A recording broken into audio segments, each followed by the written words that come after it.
মাংস তো সিদ্ধ একবার হয়ে গেছে, মোমো হয়ে গেছে। সিদ্ধ মোমো কই এটা কোন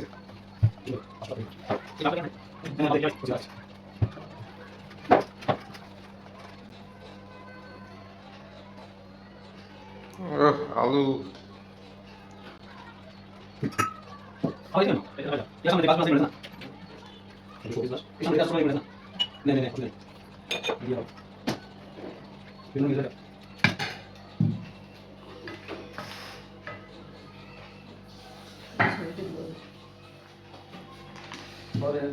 বাটে নিয়ে যা এগুলো এখানে বাড়তে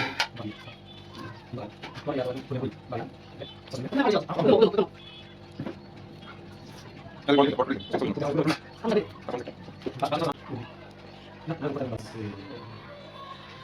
হ্যাঁ